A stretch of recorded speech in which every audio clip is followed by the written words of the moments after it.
주식시장을 오랫동안 지켜보신 분들이라면 아마 한 번쯤은 이런 기묘한 경험 해보셨을 겁니다. 네, 분명 있으실 거예요. 온통 주식창 화면이 붉은색으로 물들고 막 뉴스에서는 연일 축포를 터뜨리잖아요. 주변 사람들 모두가 이 역대급 폭등장에 환호하는 바로 그 순간 말이죠. 가장 뜨거운 순간이죠. 네, 근데 뭔가 이상합니다. 정작 이 시장의 생리를 가장 밑바닥부터 꿰뚫고 있는 그 제도권의 진짜 전문가들은 그 화려한 불꽃놀이 한가운데서 마치 약속이라도 한 듯 무거운 침묵을 지키고 있거든요. 아주 날카로운 지점이네요. 왜 그럴까요? 그들은 정말 몰라서 조용히 있었던 걸까요? 아니면 우리가 모르는 무언가를 보고 그냥 입을 다문 걸까요? 그게 폭풍이 오기 전에 바다가 무섭도록 고요한 것과 약간 같은 이치라고 보시면 됩니다. 폭풍 전야요? 네. 모두가 막 장밋빛 미래를 노래할 때 시장의 최전선에 있는 이들이 침묵한다면 그것은 단순한 무지가 아닙니다.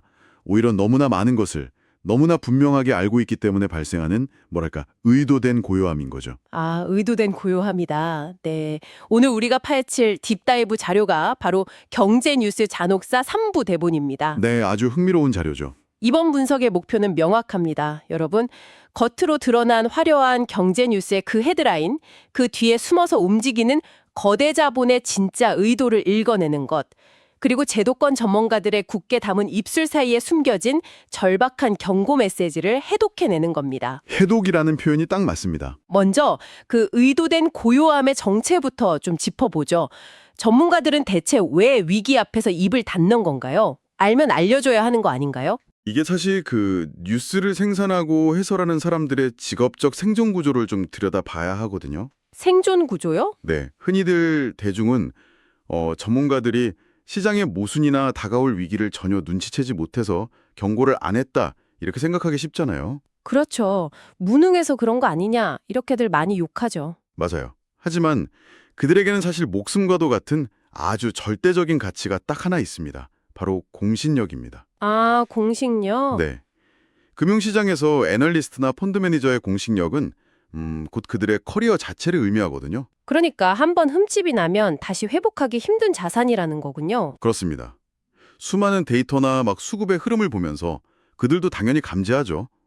이거 뭔가 심상치 않은데? 하고요. 당연히 알겠죠. 매일 그것만 보는 사람들인데. 근데 아직 데이터로 완벽하게 후행 증명되지 않은 가설이나 그 시장의 어두운 이면을 방송 혹은 공식 리포트에서 섣불리 입 밖으로 꺼낼 수는 없는 겁니다. 아, 틀렸을 때 리스크가 너무 커서요. 네, 만약에 지금 시장은 거품이고 곧 붕괴할 것입니다. 이렇게 강하게 경고를 했는데 당장 그 다음날 시장이 2%더 오르면 어떻게 될까요?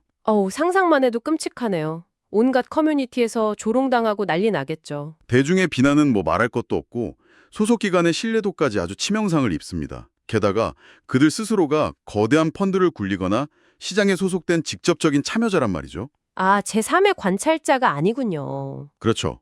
본인들의 발언이 시장의 수급에 어떤 파장을 일으키고 그것이 결국 자신들의 포지션에 어떤 부메랑으로 돌아올지 뼈저리게 알고 있는 겁니다. 듣고 보니 진짜 어떤 상황인지 이해가 가네요. 이게 약간 병원에서의 상황이랑 좀 비슷해 보여요. 병원이요. 어떤 면에서요? 그 의사가 환자의 엑스레이를 딱 봤는데 구석에 굉장히 수상하고 불길한 그림자가 있는 거예요. 아, 네네. 하지만 혹시라도 오진일 경우에 돌아올 의료 소송이나 또 아직 조직 검사도 안 끝났는데 환자가 패닉에 빠질 걸 우려해서 결과가 완벽하게 수치로 증명될 때까지는 절대 환자 앞에서 암이라는 단어를 입에 올리지 않는 거죠. 딱 그런 거 아닌가요? 와, 그 비유를 시장에 적용해 보니까 상황의 심각성이 훨씬 명확해지네요. 맞습니다. 그쵸? 네. 의사가 침묵하는 동안 환자는 자기 몸 상태가 괜찮은 줄 알고 계속 무리한 활동을 하겠죠. 전문가라는 집단의 생리 자체가 시스템의 안정, 그리고 자신의 직업적 윤리와 커리어 방어 기제, 여기에 맞춰져 있거든요. 아, 자기 방어가 우선일 수밖에 없군요. 네. 그래서 그들은 확정된 과거에 대해서만 강하게 발언하고 불확실한 미래의 위기에 대해서는 침묵을 선택하게 되는 겁니다. 하지만 환자, 즉 우리 같은 일반 투자자 입장에서는 그 침묵 자체가 치명적인 독약이잖아요. 리스크를 회피할 수 있는 골든타임이라는 게 분명히 존재하는데 말이죠. 네, 그쵸. 전문가들이 자신들의 공실력을 지키기 위해 망설이는 그 시간 동안 개미 투자자들은 아무것도 모른 채 그 화려한 축제판의 꼭대기에서 전 재산을 막 밀어넣고 있을 텐데요. 너무 잔혹하지 않나요? 바로 그 지점이 우리가 이 구조적 모순의 메커니즘을 스스로 깨쳐야 하는 결정적인 이유입니다. 그런데 여기서 상황을 더욱 기묘하게 만드는 사건이 하나 등장하죠. 기묘한 사건이요? 뭔가요 그게? 국내 전문가들이 방어 규제 때문에 철저하게 입을 굽게 다물고 있을 때 바다 건너에서 아주 결정적인 타이밍에 엄청난 낙관론의 확성기가 울려 퍼졌거든요. 생각납니다. 3월 18일에 그 모건 스탠리 리포트 사건 말씀이시군요. 누군가는 숨을 죽이고 침묵할 때 왜 하필 그 타이밍에 외국계 자본은 장밋빛 전망을 소리쳤는가? 맞습니다. 2026년 3월 18일 코스피 지수가 5% 넘게 폭등하면서 시장이 막 열광했던 날입니다. 외국인이 한 달 내내 주식을 계속 팔아치우다가 갑자기 8,802억 원을 순매수하며 대전환을 한 날이기도 하죠.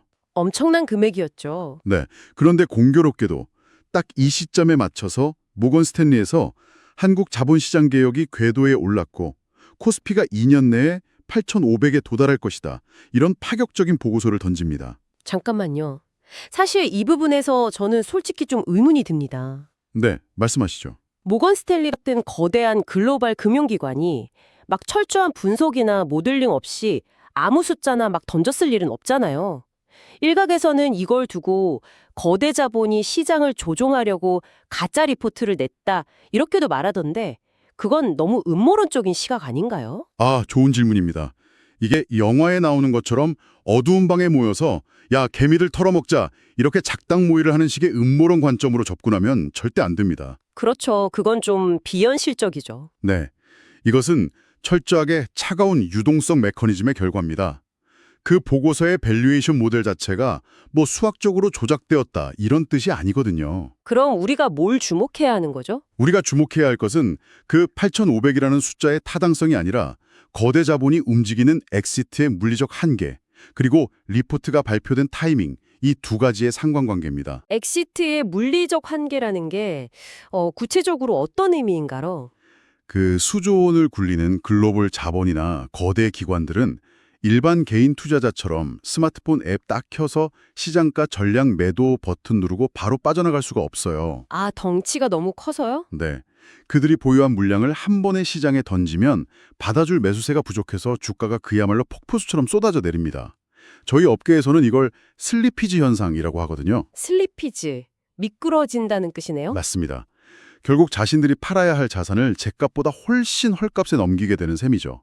따라서 그들이 비싼 가격에 안전하게 빠져나가기 위해서는 누군가가 밑에서 엄청난 자금으로 그 물량을 사주어야만 합니다. 누군가 받쳐줘야 한다는 거군요. 네, 즉 인위적으로 풍부한 유동성을 창출해야 하는 과제가 생기는 겁니다. 그러니까 누군가 내 물량을 비싸게 사주게 만들려면 시장 전체에 압도적인 낙관론이 막 팽배해져야 한다는 거군요. 야, 이거 무조건 오른다 하면서요? 정확합니다. 글로벌 기관들은 분기 말까지 포트포리오를 막 조정하면서 계속 주식을 팔아 현금을 확보해야 하는 사이클이 있었거든요. 네네. 그런데 자신들이 물량을 던지는 동안 지수가 너무 일찍 무너지는 걸 막기 위해서 코스피 8,500이라는 파격적인 전망을 시장에 던져서 강력한 심리적 지지대를 형성했을 가능성이 높습니다. 심리적 지지대요? 네. 걱정 마. 앞으로 엄청 오를 거야. 이런 환상을 심어주면 개인 투자자들의 매수세가 막 유입되잖아요. 그러면 기관들이 물량을 넘길 수 있는 탄탄한 바닥이 만들어지니까요. 와, 소름 돋네요. 결국 거대 자본 입장에서는 진짜 무슨 음모를 꾸민 게 아니라 그냥 자신들의 그 어마어마한 물량을 소화시키기 위해서 가장 합리적이고 시스템적인 선택을 한 거였네요. 맞습니다. 그들에게는 그게 최선이니까요. 들어보니까 이런 거네요. 앞문에서는 8,500 간다 하면서 역대급으로 화려한 파티 음악을 크게 틀어놓고 사람들의 시선을 꽉 묶어둔 뒤에 네? 뒷문으로는 그 파티에 몰려든 사람들에게 입장권을 비싸게 팔아넘기면서 조용히 짐을 싸고 있었던 거군요. 아주 적절하고 정확한 비유입니다. 화려한 지수 폭등과 지상파 3사의 막 축제 보도, 이것들은 거대 자본에게 있어서 최고의 유동성 공급처 역할을 해주는 거죠. 그런데 여기서 정말 흥미로운 지점이 하나 있습니다. 어떤 건가요? 정작 그 화려한 파티가 열린 3월 18일 당일에 우리 개인 투자자들은 무려 4조 원 가까운 물량을 시장에 집어던지고 나갔단 말이죠. 네, 엄청난 매도세였죠. 이거 기관들이 깔아놓은 유동성 함정을 우리 개미들이 다 꿰뚫어보고 짐을 싸서 도망친 건가요? 우리 개미들이 스마트해진 건가요? 사실 개인 투자자들이 기관의 엑시트 전략을 완벽히 간파했다고 보기는 좀 어렵습니다. 아, 그런가요? 네. 이날 개인들이 보여준 4조 원 규모의 대규모 매도세는 어떤 냉철한 시장 분석의 결과라기보다는 아주 원초적인 생존 본능 그리고 피로감의 발현이었습니다. 피로감요? 주식시장에서 피로가디라니? 네. 오랜 기간 이어진 잔혹한 하락장에 개인들은 이미 계좌가 막 반토막 나는 고통을 겪으면서 한계에 달해 있었거든요. 아, 맞아요. 진짜 힘들었죠. 그런데 갑자기 지수가 하루에 5%나 폭등하면서 본전 근처로 쑥 올라오니까 야, 여기서 더 큰 수익을 내자. 이게 아니라 아, 제발 원금만 건지자. 네. 드디어 이 지역에서 탈출할 기회가 왔다. 지금 안 나가면 영영 물린다. 이런 절박한 안도감이 시장 전체를 휩쓴 겁니다. 아, 슬프네요, 뭔가. 결과적으로는 그들의 생존 본능이 거대 자본이 쳐놓은 파티의 장단에 놀아나지 않게 방어막 역할을 해준 셈이긴 하지만요. 결코 개인이 기관을 압도한 스마트한 전투였다. 이렇게 착각해서는 안 됩니다. 개인들이 지쳐서 막 던진 물량이 아주 우연히 기관들의 계획을 어긋나게 만든 거군요. 네, 운이 좋게 타이밍이 맞았던 거죠. 그렇다면 여기서 아주 근본적인 의문이 듭니다. 거대 기관들이 자신들의 엑시트를 위해서 리포트나 뉴스를 유동성 창출의 도구로 사용한다면 대체 여러분이나 저 같은 사람들은 매일 아침 쏟아지는 이 경제 뉴스를 어떻게 받아들여야 하는 겁니까? 믿을 게 하나도 없잖아요. 바로 그 지점에서 주식시장에서 수십 년간 전해 내려오는 고전적인 격언 있죠. 소문에 사고 뉴스에 팔아라. 이 진짜 의미를 해부해 볼 때입니다. 소문에 사고 뉴스에 팔아라. 네, 자주 듣죠. 많은 분들이 이 말을 그저 타이밍의 문제로만 생각하시거든요. 하지만 사실 이 격언에는 자본시장에 아주 차가운 메커니즘이 담겨 있습니다. 어떤 메커니즘이죠? 3월 18일 지상파 3사가 일제히 카메라를 들이대면서 코스피의 장밋빛 미래를 막 도도하던 그 폭등의 날이 역설적으로 투자자 입장에서는 가장 서늘하게 긴장해야 할 순간이었습니다. 뉴스에서 축포를 터트릴 때 긴장해라. 네. 여기서 우리가 절대 잊지 말아야 할 대원칙이 있습니다. 뉴스는 결코 정보가 아닙니다. 뉴스는 누군가의 자본 이동이 모두 끝난 뒤에 파생된 하나의 결과물일 뿐입니다. 뉴스가 정보가 아니라 결과물이라는 건 우리가 지도를 완전히 거꾸로 들고 길을 찾고 있었다는 얘기군요. 우리는 뉴스가 터지면 그걸 출발 신호라고 생각하고 막 달려나가는데 사실은 그게 종료 히스리였다는 뜻이죠. 종료 히스리오. 정확합니다. 기사가 작성되고 보도되는 과정을 한번 생각해 보십시오. 거대 자본이 먼저 치밀하게 리서치를 하고 엄청난 자금을 투입해서 포지션을 구축하죠. 네, 돈이 먼저 들어가죠. 그 압도적인 자금력 때문에 주가가 크게 움직입니다. 그러면 기자들은 그 움직인 주가 그리고 시장에 퍼진 어떤 현상을 보고 뒤늦게 기사를 씁니다. 기자는 현상을 보고 쓰는 거니까. 즉, 청취자 여러분이 아침에 눈을 떠서 스마트폰으로 읽는 그 화려한 헤드라인은 이미 스마트머니가 자신들의 세팅을 다 끝내놓고 마지막으로 대중의 수급을 끌어들이기 위해 피우는 연기와 같습니다. 연기요? 결국 헤드라인에 나오는 팩트에 취할 게 아니라 그 뉴스가 지금 시장에 뿌려진 목적이 무엇인지를 역산해봐야 한다는 거네요. 맞습니다. 저 조명 뒤에서 지금 누가 포지션을 바꾸고 있는가? 이걸 묻는 습관 말이죠. 아주 훌륭한 접근입니다. 하지만 너무 막막해요. 대놓고 외치는 뉴스는 결과물이고 또 위기를 진짜 아는 전문가들은 자기 공신력 때문에 침묵한다면 우리는 대체 무엇을 보고 판단해야 하죠? 길이 안 보이는데요?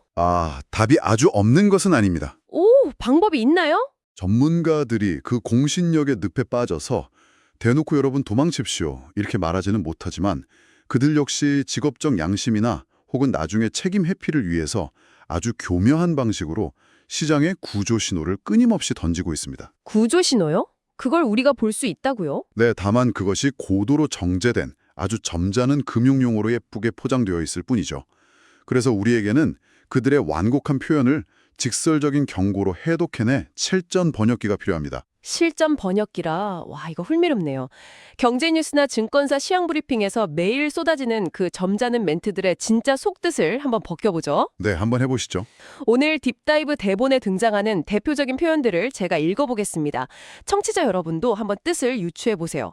첫 번째 문장입니다. 현재 지수가 밸류에이션 상단에 도달해 다소 부담스러운 구간입니다. 네. 이거 정말 단골 멘트거든요. 저는 사실 밸류에이션이 기업 가치니까 그 상단에 도달했다는 건 기업들이 역대급으로 돈을 막 잘 벌고 있는 좋은 상태라는 뜻인 줄 알았습니다. 그게 바로 금형 용어가 만들어내는 무서운 착시 현상입니다. 이 문장을 번역기에 돌리면 이런 뜻이 나옵니다. 어떻게 나오죠? 기업이 실제로 벌어들이는 이익에 비해 주가만 비정상적으로 부풀어 올랐습니다. 지금 사면 최고점인 상프를 잡게 될 확률이 매우 높으니 제발 매수 버튼에서 손을 떼십시오. 와, 세상에. 이익은 그대로인데 기대감만으로 주가가 턱 밑까지 차오른 상태라는 거군요. 맞습니다. 주가 수익 비율, 즉 PER 같은 멀티플이 역사적 평균을 훌쩍 넘겼다는 뜻입니다. 기초 체력 대비 주가가 너무 비싸져서 더 이상 올라갈 동력이 수학적으로 부족하다는 사실을 그 부담스러운 구간이라는 세련된 단어로 포장한 거죠. 아주 강력한 매도 경고입니다. 겉으로는 우아하게 부담스럽다 이러지만 속으로는 야, 들어오면 다 물린다. 이렇게 소리치고 있었네요. 네, 들어오지 마라 이거죠. 두 번째 문장도 보겠습니다. 현재는 펀더멘털 확인 과정이 필요한 구간이니 당분간 관망이 유효해 보입니다. 이건 그냥 신중하게 상황을 지켜보면서 타이밍을 재라 이런 뜻 아닌가요? 실전 버렸기 가동합니다. 지금 리스크가 너무 크고 변동성이 통제 불능입니다. 솔직히 전문가인 저도 내일 시장이 어디로 튈지 앞이 하나도 안 보입니다. 그러니까 제발 주식 사지 말고 현금 꽉 쥐고 가만히 계세요. 아, 전문가인 나도 모르겠다. 이거를 이렇게 돌려서 말하다니요? 전문가가 방송에서 나도 모르겠다 이렇게 솔직하게 말하는 순간 그 사람의 공신력은 박살납니다. 기관 투자자들의 데스크에도 엄격한 리스크 관리 한도가 있거든요. 네네. 시장 방향성이 안 보이면 일단 포지션을 줄이고 현금을 확보해야 하죠. 그것을 대중에게는 확인 과정이 필요하다는 말로 에둘러 표현하면서 당장 시장에서 한 발 물러나 있으라는 구조 신호를 보내는 겁니다. 와, 확인 과정이라는 게 나도 안 보이니까 도망가라 이거였군요. 자, 세 번째 문장으로 넘어갈게요. 개인적으로 제가 제일 많이 착각했던 표현입니다. 어떤 건가요? 당분간 실적 기반의 차별화 장세가 이어질 것으로 보입니다. 저는 이 멘트를 들을 때마다 사실 이런 생각이 들었어요. 아, 이제 묻지마 상승장은 끝났지만 내가 실적 좋은 기업을 열심히 공부해서 잘 고르기만 하면 여전히 돈을 벌 수 있는 시장이구나. 딱 보도자료에 쓰기 좋은 상투적인 표현 아닌가요? 아마 가장 많은 투자자들이 그 차별화라는 단어에 긍정적인 뉘앙스에 속아 넘어갈 겁니다. 무언가 스마트해 보이잖아요. 그쵸. 옥석 가리기 뭐 이런 느낌. 의 결과는 이렇습니다. 시장 전체를 밀어올리던 유동성 에너지가 완전히 고갈되었습니다. 열의 9종목은 떨어질 거고 아직 극소수의 테마나 종목만 기형적으로 오르는 지독하게 어려운 장입니다. 모래사장에서 바늘 찾기 확률이니 섣불리 실력 믿고 덤비지 마십시오. 아, 시장 전체에 체력이 떨어졌다는 뜻이군요. 완전 반대네요. 상승장일 때는 바닷물이 확 들어와서 모든 배를 다 띄워주니까 굳이 차별화라는 말을 쓸 필요가 없겠네요. 정확합니다. 아무거나 사도 오를 때는 보통 유동성 랠리 아니면 대세 상승이라고 부르지 차별화라고 절대 부르지 않습니다. 아, 듣고 보니 그러네요. 시장에 돈이 말라붙어서 한쪽의 돈을 빼야만 다른 쪽으로 올릴 수 있는 그런 제로섬 게임이 시작되었을 때 등장하는 가장 대표적인 핑계성 멘트가 바로 이 차별화 장세입니다. 야, 차별화라는 단어가 이렇게 무서운 뜻일 줄이야. 자, 이제 대망의 마지막 문장입니다. 수급에 의한 변동성이 확대되는 구간입니다. 네, 수급이라는 건 수요와 공급, 즉 돈이 들어오고 나간다는 뜻인데 주식시장이 원래 돈의 흐름을 움직이는 거 아닌가요? 이게 왜 경고 신호가 되는 거죠? 이 네 가지 표현 중에서 가장 위험도가 높은 상태를 뜻합니다. 번역하자면 이렇습니다. 지금 기업의 실적이나 본질 가치 같은 펀더멘털은 시장에서 철저하게 무시되고 있습니다. 무시된다고요? 네, 오직 거대 세력들의 모멘텀 트레이딩, 즉 돈 넣고 돈 먹기식의 극한 도박판이 열렸습니다. 당신 같은 개인 투자자가 이성을 가지고 낄 자리가 아니니 각별히 조심하십시오. 기업의 본질이 아니라 철저히 돈의 논리로만 그냥 주가가 미친 듯이 널뛰기 하고 있다는 뜻이었군요. 맞습니다. 완전한 투기장이라는 거죠. 번역기를 돌려놓고 보니까 우리가 매일 아침 출근길에 듣는 그 평화로운 경제 뉴스 브리핑이 사실은 지뢰밭 조심하라는 다급한 무전 교신처럼 들립니다. 그렇기 때문에 우리는 항상 문장의 행간을 의심해야 합니다. 그들은 절대 직접적으로 폭락이 옵니다. 세력의 작전판입니다. 이렇게 말하지 않습니다. 시장의 생존 구조가 그걸 허락하지 않으니까요. 네, 여러분 스스로가 그들의 점잖은 언어 뒤에 숨은 그 서늘한 유동성의 논리를 읽어낼 줄 알아야 합니다. 오늘의 딥다이브 대본을 분석하면서 확인한 것은 분명합니다. 주식시장은 결코 어떤 선의를 가진 한 명의 의도나 단순한 뉴스 헤드라인으로 움직이지 않는다는 거네요. 절대 그렇지 않죠. 거대 자본의 엑시트 전략, 전문가들의 공신력 방어 기제, 그리고 절망 끝에 매도 버튼을 누르는 개인들의 생존 본능, 이것들이 막 얽히고 설켜 충돌하는 차가운 역학관계의 현장이군요. 네, 화려한 뉴스 헤드라인은 그 전장에서 승리한 자들이 전리품을 챙겨 떠나기 위해 쏘아올리는 유동성 확보용 축포일 뿐입니다. 축포이자 종료 휘슬이네요. 여러분의 소중한 자산을 지킬 수 있는 유일한 무기는 뉴스를 정보가 아닌 결과로 인식하고 그 이면에서 작동하는 자본의 논리를 스스로 읽어내는 비판적 사고뿐입니다. 오늘 이 분석이 여러분의 그 비판적 무기를 예리하게 벼려주는 시간이 되었기를 바랍니다. 자, 이제 마무리를 해야 할 시간인데요, 전문가님. 네, 오늘 우리가 나눈 이 치열했던 논의를 좀 확장해서 청취자 여러분이 혼자 조용히 곱씹어 볼 만한 새로운 화두를 하나 던져주시죠. 오늘 우리는 인간이 쓴 리포트의 타이밍을 의심하고 또 인간 전문가들이 생존을 위해 만들어낸 완고거법을 해독했습니다. 네, 그랬죠. 이 모든 추적이 가능했던 이유는 그 이면에 인간의 직업적 공포 그리고 탐욕이라는 감정적 지문이 묻어 있었기 때문입니다. 하지만 만약 머지않은 미래에 고도화된 AI가 거대 자본의 초단타 매매 알고리즘과 완벽하게 결합한다면 어떨까요? AI와 자본의 결합이요? 네. 인간의 감정이나 얄팍한 방어 기제 따위는 완벽히 배제한 채 시장의 유동성을 가장 극대화할 수 있는 맞춤형 장밋빛 뉴스를 0.001초 단위로 생성해서 전 세계 네트워크에 뿌려댄다면 말입니다. 와, 생각만 해도 숨이 막히네요. 그때 우리는 기계가 완벽한 논리와 빈틈없는 문장으로 직조해낸 그 가짜 축제 속에서 과연 자본의 의도라는 행간을 읽어낼 수 있을까요? 진정한 정보의 암흑기는 아직 오지 않았을지도 모릅니다. 기계가 만들어내는 완벽한 환상 속에서 진실을 찾는 법. 그건 저희가 앞으로 계속 고민해야 할 참 서늘한 숙제인 것 같습니다. 네, 한 번쯤 꼭 생각해 보셔야 할 문제입니다. 여러분, 다음에 시장에서 모두가 환호하며 화려한 불꽃놀이가 터질 때 하늘만 보지 마시고 꼭 닫혀있는 그 뒷문을 쳐다보시길 바랍니다. 네, 뒷문을 봐야죠. 가장 똑똑한 자들이 왜 침묵하고 있는지, 그리고 그 조용히 열린 뒷문으로 어떤 자본이 빠져나가고 있는지 말입니다. 이번 시간의 딥다이브는 이 미스테리한 질문을 여러분 곁에 남겨둔 채 여기서 마치겠습니다. 끝까지 함께해 주신 여러분, 감사합니다. 감사합니다.